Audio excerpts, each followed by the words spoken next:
around than we saw it kind of sort of 4 years ago. Okay. In this case, though, there is a worldwide drought. Okay. And so, less water, less food, more starvation. Okay. People are starting to, die out, and resources are drying up. In addition, those pastoral groups, the fields where they take their herds are drying up, so there's no food for their sheep and their cows and whatnot. And the only place that provides any sense of stability are the cities, so they begin to move in. Now, as I said, this is a worldwide thing, or at least, through all of that part of Asia. And so we haven't forgot those hordes that are going back and forth across the plains in Central Asia. Their herds begin to die off as well because, everything's drying up. There's nothing for them to eat. And whenever they need things, historically, they've always just swooped down into the populated areas. They've pillaged, they've plundered, they burn things down, they steal things, they kidnap people, and they're back. All right? Well, in this case, they're like, yeah, we not only need to steal and plunder and pillage and kidnap, we literally need your house and your stuff because we're dying and we don't have it. And so a lot of these groups, and we call this period the Indo-European migrations because these groups eventually give birth to many of the modern languages, including the European languages that we know. And in fact, this is probably their biggest contribution, all right, to history, is that their language becomes the basis of many of the modern languages that we have today, okay? Now, obviously, like English doesn't just like pop up, all right? But it does affect and create the language Sanskrit. It does affect and create Persian. It has influence over ancient Greek, and we know that eventually, like, those languages, become Latin, and from Latin we get, like Spanish and French, and that affects German, and then that turns into English. And so we do have like a lot of base root words like know and home. They're the same across languages that are seemingly unrelated, okay? And it's all because of these pastoral nomads that moved in and said, I know normally we would kidnap you guys and like take your stuff and then burn the rest of your village down. But now we're staying here, all right? Because there's nothing up there for us, okay? In addition, the other contribution they made, besides language, and I am going to ask you this on a on a test, all right? So language. Remember that in order to keep up with their herds, they had to domesticate the horse. They bring horse culture into all of these places. All right. Before them, people had wagons, people had carts, but they would either pull them themselves or use some other animal, typically like cattle, something big. All right. Now, they bring in this culture of riding horses, and along the way, during the thousands of years that they were out there, they invented the chariot. Okay, so, it's not just you're pulling a wagon, like this, and you're walking along. No, you get on it, you have the horse go as fast as it can, and oh, by the way, here I have my bronze sword, I can just cut off all your heads, all right? Or bow and arrow, and I can shoot, and then keep moving because, hey, you try to shoot back, I'm not there anymore. I'm over here now, all right? Thanks to my horse, okay? And so, to summarize, they come in, they conquer the area. Instead of kidnapping and taking, they literally settle down. And over the hundreds of years, the local culture mixes with these hordes, which creates a new culture in many of these areas. Okay? We're going to look at 2 of them today. All right? We'll look at more on Monday. Okay? Obviously, the map. You're always going to get maps. It's in your book. All right, this just shows then how those various tribes came down and conquered many of these areas. They conquered Anatolia. They conquered, modern day Turkey. That group became known as the Hittites. All right, they made it all the way into Egypt. All right, we'll talk about them first. They were known as the Hyksos. They conquered Mesopotamia. They actually went into Persia, modern day Iran. We are going to talk about the Persians in this chapter. And then, of course, they went and conquered most of India. We'll talk about. And many of the things that we think of India now have nothing to do with Harappa, like, the society we studied in chapter 2, but the society that developed after they were invaded by these Indo-European tribes. There's even evidence that a few of them actually made it through the Gobi Desert and invaded parts of China, but obviously not as big of an influence because a lot of them died trying to cross the desert, and the few that did make it, not enough to have a huge influence. Okay, so Egypt. Okay, this first part is just a summary. Okay, remember that in Egypt, the Old Kingdom collapses after existing for a couple hundred years. Okay, the reason for its collapse is the pharaoh, the government, owned all the land. It was privately administrated by certain people, but over time they begin to abuse their power and not give as much of food and whatever to the government. They begin to, use this stewardship for their own advantage. When a drought hits, all right, Egypt is left without any resources. These officials are left without any kind of power or whatever, and so Egypt collapses into what we call the first intermediate period. During that time, Egypt is involved in civil wars for about 100 years. It's like actually 112, but just say 100. All right, for about 100 years, these different groups are fighting each other for control. All right, well, eventually the wars stop. All right, we get a group coming to power, and this then becomes the beginning of what we call the Middle Kingdom. Okay, after these civil wars. All right, now, during the Old Kingdom, the capital of Egypt was at Giza, which is in Lower Egypt, which is like where the pyramids are. All right. During the Middle Kingdom, their capital was at a city called Thebes, which is in Upper Egypt. Now remember, Egypt is kind of flipped because of the way the Nile goes. So it was in southern Egypt. Okay. Now, during the Middle Kingdom, we see even more of an association between the pharaohs and religion. Okay. Because obviously, during the Old Kingdom, the pharaohs lost control by giving, too much power and authority to people they appointed. So now, if we just keep everything in the hands of the government and the hands of religion, all right, we should be able to maintain a better control. Okay. Now, I should have brought my sun god stuff, but put it back in I have it on display. Put it back on my display. Okay, but during the 12th dynasty, all right, the 12th family to rule over Egypt, the pharaoh was a man named Amenemhet. Okay, out of all the gods that existed, okay, Amenemhet was a follower and devotee of the son of the god Ammon. Okay, and he's like, you know what? I don't care what y'all say. Ammon's the best. All right, Ammon is the god. Okay, and maybe Maddie here's like, no, Isis. No, Osiris. No, we like Ra. Okay, no, but I'm the pharaoh. I'm the king. I'm saying Ammon is the head god.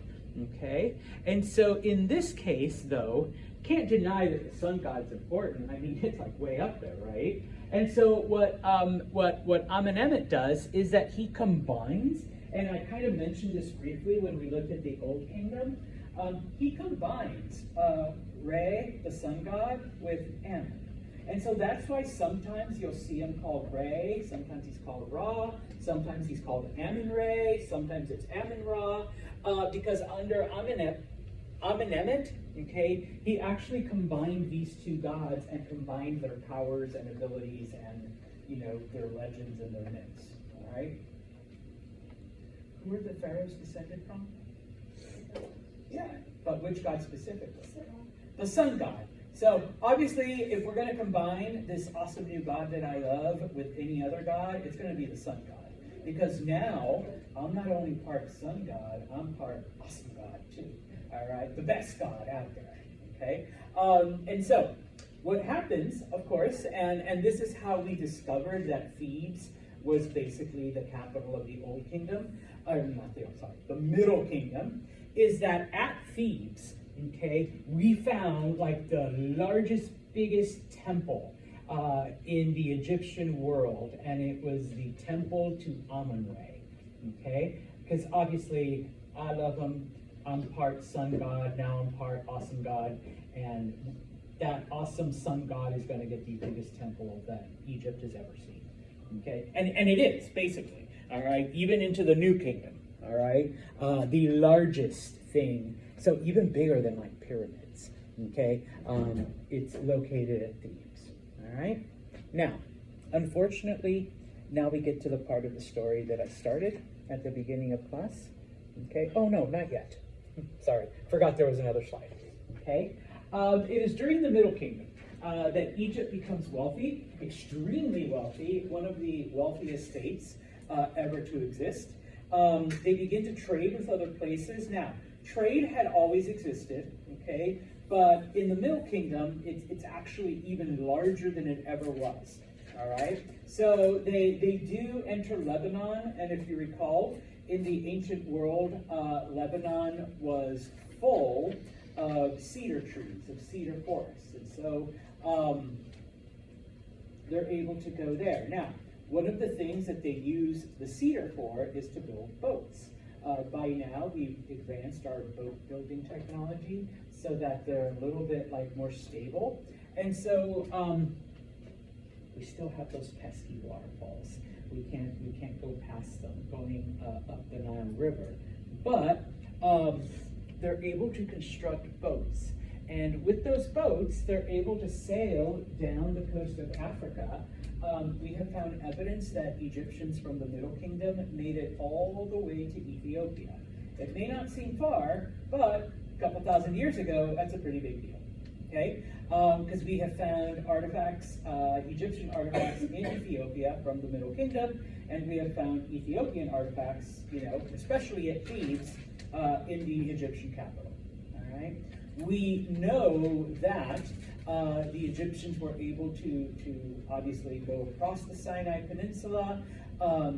They did follow the Nile River eventually towards the end of the Middle Kingdom. They found a way to get past like one of the waterfalls, all right? And so they made it into an area called Nubia, which is basically modern-day Sudan, or at least the northern part of Sudan. So we have found evidence of their presence there, okay? Like I said, during the Middle Kingdom, Egypt becomes one of the wealthiest countries, all right, in ancient history. So wealthy that, remember, pyramids were exclusive for the kings, for the pharaohs and their families. Really, really rich people now begin to build their own pyramids.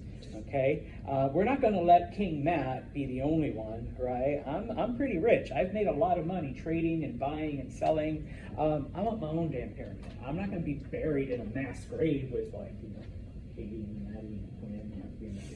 Throw all the mummies in a big pit. No, I got to have my own little triangle in the middle of the desert. All right, and so a lot of the smaller pyramids that we have found, especially at Thebes, people are like, this isn't one of the kings. No, it was just like a really, really rich person that decided to. And oh, by the way, I got all this money. They say you can't take it with you. Egyptians say, bullshit. Or Thank you for teaching me that. She taught me how to say bullshit in sign language.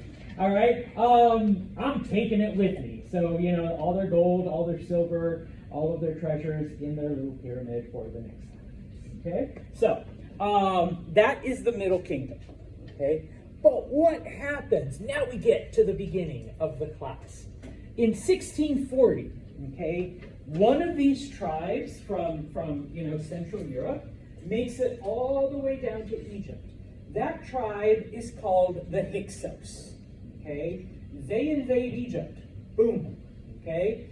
The Egyptians, they've been so focused on making money and building temples, they cannot defend against them. And even if they could, okay, the Hyksos have horses and chariots. The Egyptians don't. Okay? By now, the Hyksos have bronze. Okay? And while the Egyptians also do, okay, bronze weapons on horseback and chariot versus bronze weapon soldiers that are just standing there, no match whatsoever. Okay? Oh, and the Hyksos also have bow and arrow, all right, which the Egyptians don't. All right? And so the Hyksos invade Egypt and they conquer it, and they're in power for about, I'm going to say, another 100 years. It's actually like 121, but about 100 years. Okay? Now, I don't have it up there, but this becomes known as the Second Intermediate Period. You don't need to remember that unless you're going to go into Egyptology and study more about Egypt. Okay? Even though the Egyptians surrendered, okay, not all of them gave up. In the south, okay, because the Hyksos didn't make it all the way through Egypt. Remember, the Egyptians figured out a way to get past the first waterfall, so, people retreat into that. The Hyksos are like, yeah, we're not riding chariots up a waterfall, so let them go, all right? There is a guy named Moses, okay? He's not even like a military dude. He's not even like one of the leaders, but he kind of takes charge. And little by little, okay, he realizes that, the way us Egyptians have been doing it obviously did not serve us well, because we got conquered pretty quickly. And so what he does is he basically conducts like hit and run, guerrilla style fighting against the Hyksos, begins to steal their weapons, all right? Obviously their weapons are better than ours, so you're getting bronze swords. He, learns how to shoot bow and arrow and steal their bows and arrows and teaches like his followers how to do it, okay? Over time, okay, the Egyptians are able to overthrow the Hyksos. All right, well, 120 years later, all right, they're able to overthrow the Hyksos. Like, it doesn't happen overnight. This type of warfare takes them a long time, okay? Now, when the Egyptians overthrow the Hyksos, it's basically the beginning of the new kingdom, okay? But the Egyptians realize, okay, this tribe came all the way from the north, all the way from Central Asia, all right? The Mediterranean, the Sahara, the waterfalls, everything, none of that stopped them, okay? We can no longer rely on geography to keep us safe, okay? And so, during the New Kingdom is when we see a very aggressive and militaristic Egypt, okay? They go on the warpath. They're like, never again. No other people are ever gonna, and I mean, they do, but they're gonna do everything they can to keep any other foreign people from invading them, all right? And so, number one, they're like, okay, the Hyksos beat us. Let's take their weapons, let's take their strategy, and learn it and adopt it, and we become just as vicious and brutal as the Hyksos did. We're going to use horses and chariots. We're going to use swords. We're going to use bows and arrows and conquer other people so that we're never conquered again. Okay? And so, the new kingdom then stretches all the way from the Mediterranean they use boats to go around the waterfalls, like, along the ocean, and they conquer all the way to Ethiopia. All right, so the Egyptian kingdom is now like 3 times the size that it's ever been. Eventually, they do figure out how to, they carve roads up and down the waterfalls. They figure out how to get past them, all right, to consolidate their power. All right. 2 important things that happen during the New Kingdom. Okay? And by important, I mean it will be on the test. Number 1, there is a woman named Hatshepsut. Okay? She is the first female leader, first female ruler. Okay? How does it come about? Her husband, the Pharaoh, dies. Okay? The next in line is her stepson, who unfortunately is only 7 years old. All right? I'm not going to trust a 7-year-old to run a country. Okay? So she becomes regent. Okay? Now, I always have students that kind of know this. All right? So if you do know it, feel free to share. What is a regent? Jake? You rule in place for the child until they become of age. Yeah. You are the one in charge. You rule in the person's name, in this case the child, until they become old enough. For whatever reason, for thousands of years, humans have determined that 18 is the age. Even back then. Now, that's not to say that there weren't other people, like King Tut ruled at 13. All right? But for the most part, for some reason, people have agreed 18 is the magic number. Don't ask me why.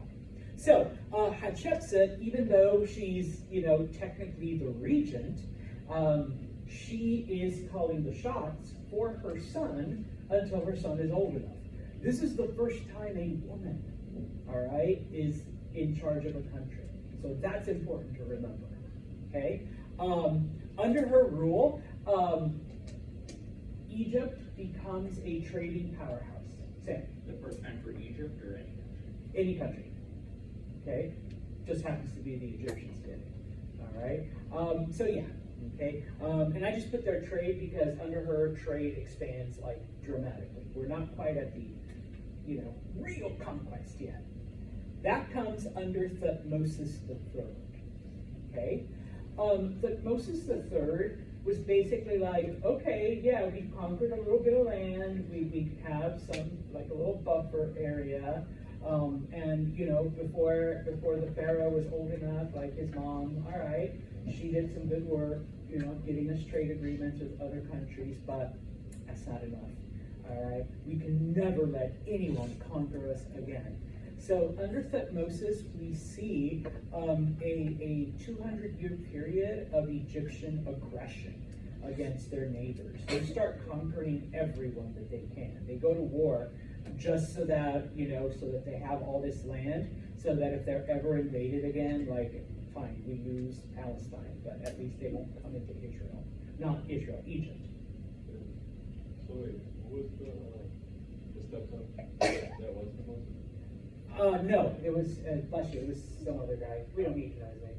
All right? Unless you really want to study Egyptology, bless you again. Yeah. Otherwise, you just need to remember Hatshepsut, because she was the woman who ruled. So he didn't rise to power after? Oh, yeah, he did. But the woman's important, okay? Because this is the first time a woman has ever ruled, okay? Even though it was in his name, it's the first time she did it, or a woman did it, okay? Not to get too political, because Kamala and all that stuff, but first time. Okay? Oh my God, you're allergic to history class, okay? Now, what I want you to remember from here, I don't ask you to remember a lot of battles or dates. I'm not that kind of history teacher. You need to know more than that, but you do need to remember this one. The Battle of Megiddo, okay? The Egyptians fought the Hittites, and it was the first time ever, chariots versus chariots, okay? Up until now, yes, the Egyptians would like run over people with their chariots because they didn't have them, or like the Hyksos when they invaded Egypt, they ran over people because didn't have chariots. Well, the Hittites, who also were conquered by Central Asian tribes, also adopted horses and chariots, and now we have two chariot armies facing off against each other for the first time ever. Okay, there's all kinds of battles like that where like the first time this happens, the first time that happens. This one's important because of that. Okay, first time chariots versus chariots. Okay, it was a draw. Neither side could win. All right, against each other. All right, and so. Hyksos came from up here, conquered, ruled for over 100 years. Egyptians were able to kick them out, all right? Everything you see in green, and this is just at 1400. Eventually it reaches all the way down to Ethiopia. The Egyptian kingdom is huge. And of course they conquer as much as they can this way, because that's where the invaders came from, okay? And if you really care, like Santos, Megiddo is right there, close to modern day Jerusalem, all right, where the Hittites and the Egyptians met in this chariot battle. Okay? Questions, because we're going to leave Egypt aside now. All right? Mesopotamia, also droughts. Okay? Same thing happened. Okay? The pastoral nomads needed somewhere to go. They go into the cities. And then, of course, the drought affects Central Asia. So while a group called the Hyksos went all the way down to Egypt, conquered, settled in, another tribe known as the Amorites, they invade Mesopotamia. And instead of kidnapping, plundering, taking stuff, and then going back, they're like, we live here. Okay, and so they settled in the area. They're the ones that, basically defeated Sargon and the Akkadians. Okay? Just like the Hyksos in Egypt, they came in with horses, chariots, bronze weapons, bows and arrows. Even though the Mesopotamians had bronze and, the wheel and other things, it still was no match for the Amorites. Okay? And so, like I said, around 2000 BCE, it's the Amorites that invade the area. Now, in some history books, and if you're either Jewish or Christian, in some religious texts, they are known as the Babylonians. Okay? The only reason they're called the Babylonians is because they built a city called Babylon. Okay? And it's near Baghdad, where Baghdad would be today. This becomes their capital city. All right? Now, unlike in Egypt, the Mesopotamians literally just gave up. They're like, fine, you're our leaders now. All right? They didn't fight back. And so in this case, whereas in Egypt, the Egyptians were fighting and they adopted the warlike culture of the Hyksos, okay, the Amorites begin to adopt Mesopotamian culture because they're like, hey, those things you have, okay, ooh, the way you measure time, that is so much better than the way we do. So they adopt it, and they're like, wait, what are you doing with that mud tablet? What is that? And they're like, that's writing. We're keeping track. They're like, can you do that for our language? And they're like, well, yeah, that's like teach us some of your words, and we can, And so they adopt writing. And they're like, you know what? You're even though your gods are, pardon my Amorite, are assholes. They seem cooler than our. Okay, fine, adopt our religion. And so the Amorites begin to adopt all of this Mesopotamian stuff. And just as an FYI, as an aside, this is one of the reasons why, ancient cuneiform, like we can read it because it gets passed through the different cultures that conquer, unlike the poor Harappans that died out before anyone could adopt their writing. Okay? And so, in this case, and once again, we're talking about hundreds of years of history. the Mesopotamians mix with the Amorites, and it becomes a totally new culture. A lot of the Mesopotamian tradition is preserved. It is adopted by the new people. And of course, instead of having a Sumerian king or an Akkadian king, you have in this case now we're going to call them Mesopotamian kings. Okay, and in order to maintain power over the people, because, okay, they're still foreigners, all right, they're still like from over there, okay, basically, charisma and personality, they charm the people, they become popular amongst the people, and of course, we can't forget the religion, okay, they do adopt the local religion, and, remember, listen to the king, because chosen by the gods. Well, the gods have chosen the Amorites to rule over us. Okay? And so they keep up that tradition. All right? Now, the only reason we remember all of this and why we study it, is because one of those Amorite kings, one of those Babylonian kings, was a man named Hammurabi. Okay? And we remember Hammurabi because he basically comes up with a code of conduct and a code of living. Now, some people are like, oh yeah, it was the first laws and punishment. No, we've had laws and punishments since way before that. That's what makes, a society. That's, the Sumerians, the Akkadians, the Egyptians, all that. No. Hammurabi not only attempted to codify laws and punishments for things, but literally a code of conduct, like things that you need to do in your life every day, okay, to live a better life. So we're not just talking about you accidentally killed Katie's goat, so now you got to pay her back for it. No, these are the things you have to do to be a good person. All right, these are the rules you have to live by. Okay, now of course, most people remember the crime and punishment part. Okay, that's the part that most people study. Okay, we refer to it as Hammurabi's Code, and the crime and punishment part is basically summarized eye for an eye.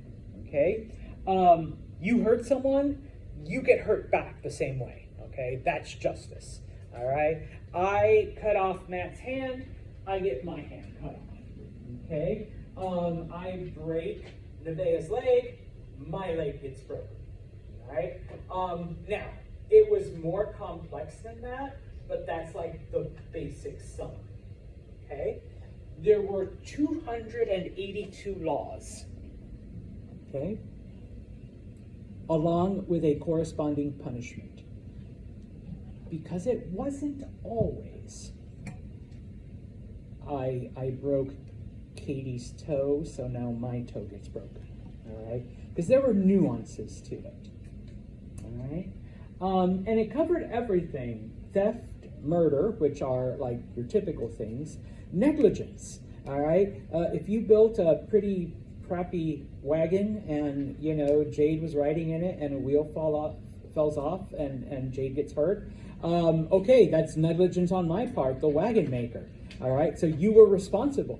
Before that, people hadn't really considered those things. Okay, yes, obvious.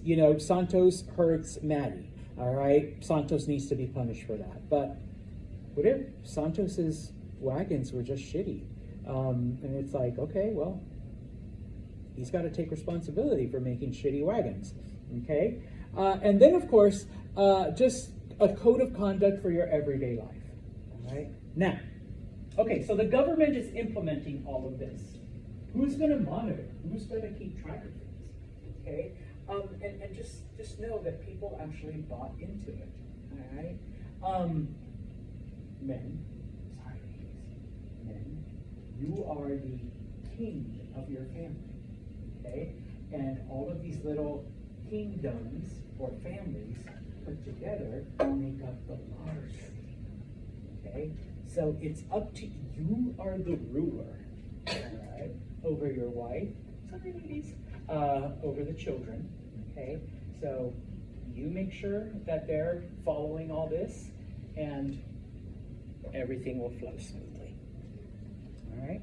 Now, this is not officially part. Wait, did I have another one? Oh, yeah. All right, no, I'm going to stop with that one. While not officially part, I do have, and I need to double check to make sure that, you don't need to write this down. I need to double check that I put it on Brightspace, but I summarize, but one of your assignments is to look at Hammurabi's code. All right, it's the one that's due, I forget, not the next one, but the one after. Okay? Crimes and punishments, behavioral rules. Okay? So certain things like if I accuse Nevaeh of sorcery, like she's a witch, you're like, I am though. No, but if I have no evidence, okay, I get thrown into the river, all right, for lying. The Babylonians, the Amorites, that was their preferred form of punishment or of execution, was drowning in a river. All cultures have a favorite one. The French, guillotine. Oh, I love the guillotine. Okay, Israelites, stoning. And I don't mean like smoke this now. No, they would tie you up and throw rocks at you until you died. Okay, I know you're like, oh, sure, yeah, that would be pretty awful. All right, the Mesopotamians, the Babylonians, it was I'm sorry, I got this wrong. Okay, so Nevaeh would be thrown into the river. Okay, and it was one of those things. If she drowns, then she's obviously a witch, because witches don't float. Everybody knows that. Witches drown. But if she doesn't drown, that means she's not a witch. Okay, and so in this case, I get thrown into the river. All right, yes. Wouldn't witches being all powerful in their mindset be the ones that wouldn't? Yeah, explain that to the weirdos in Salem too. No, we don't follow logic when we're accusing witches, type of thing. Okay. Hey, if I sell something and I don't give you a receipt, you can be accused of theft because, okay, yeah, Maddie, you say you bought this from Santos. Where's your receipt? He never gave me one. No, Santos is a good businessman. He would never not give you a receipt. You're a thief. Throw him into the river. Okay? Type of thing. Okay? And such. Now, all right? It has a couple of other things, when it came to slavery, and we'll talk about this later. If you help a slave escape, you get to die. Okay? If you hide a slave, you get to die. Okay? If you help them capture a slave, you get 2 shekels of silver. All right? That's your reward for capturing a slave and giving it back to the owner. Okay? In this case, adultery. Okay? And they always assumed it was the wife because in this case, that's the only time it's wrong. All right? Guys can sleep around. Women can't. Don't quote me on that. That's what they believed. Okay? So if you catch the wife and her lover, they get thrown into the river, of course, because we like drowning people. All right? But the husband or the king can't forgive his wife. The lover still gets thrown in. Like, even if a man had afraid of another woman, like, he would not get married. She would if she was married. Okay? I know, it is messed up. Okay? Now, here's the thing, ladies, and once again, I am sorry. Someone accuses you of cheating on your husband. Even if it's a lie, even if it was false, and it's proven false, you're still expected to kill yourself to protect your husband's honor. You're like, what? I know, yeah, that's why you don't want to live in ancient Babylonian society. Okay? Type of thing. Sam. Didn't it also say earlier on a previous slide that unfounded accusations was a death sentence? Yeah, so the accuser would also be killed, but but you're doing it, ladies, to protect your husband's honor. All right, his honor's been ruined, tainted. What if the husband's the accuser and you're dying to Oh, save the honor? that one I'm not sure. Okay, I would have to study that further. Probably kill him. Okay, probably kill him too. Yeah, why not? We love throwing. There's 2 rivers. We can throw more people in. All right. Okay. Here, if you're married, guys, and your wife gets sick and it's terminal, okay, you can like just jump the gun and marry someone else. All right, because she's going to die anyways, right? So get a second wife. But Maria, don't give me that look. But you still have to take care of your sick wife. All right. So you can't just throw her out into the street or the river. All right. Type of thing. Okay. Now here's where we get to the nuances of the eye for an eye, and this is where I'll finish for the day. We have about 3-4 minutes. Okay. There were 3 social classes in ancient Mesopotamia. Okay? There was the ruling class, there's what they called freemen, and then there were slaves. Okay? It was only eye for an eye if you were in the same class. Alright? So, Isabel and I are both freemen. I break her finger, my finger gets broken, we're equal. Okay? Nevaeh and I are both members of the ruling class. Alright? She breaks my nose, her nose gets broken, we're even. Alright? But, okay?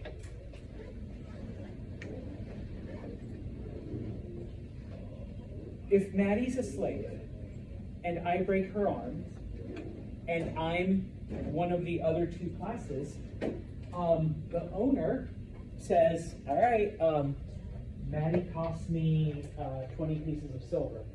All right, I got to give you half. Here you go, 10 pieces of silver for me breaking her arm. Wait, why don't I get my arm broken?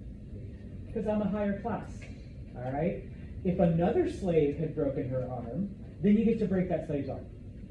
Okay? So it's only eye for an eye if you're equal. Okay? If Maddie the slave had broken my arm,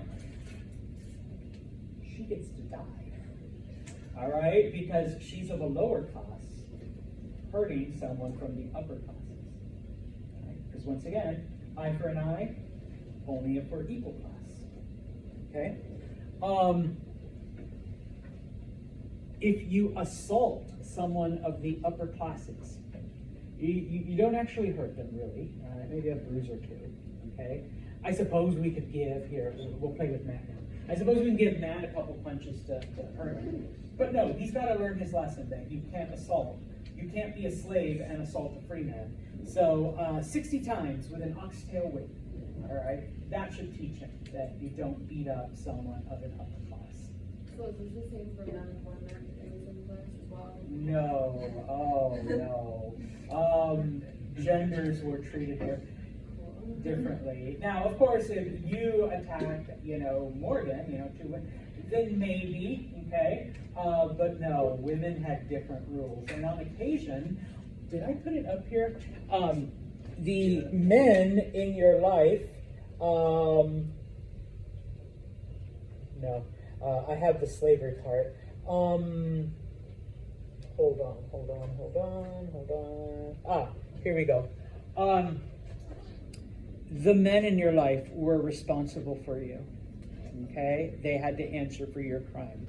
So I guess, ladies, you could kind of get away with something. All right, now you're smiling. All right, so, but that's the thing. You have no freedoms.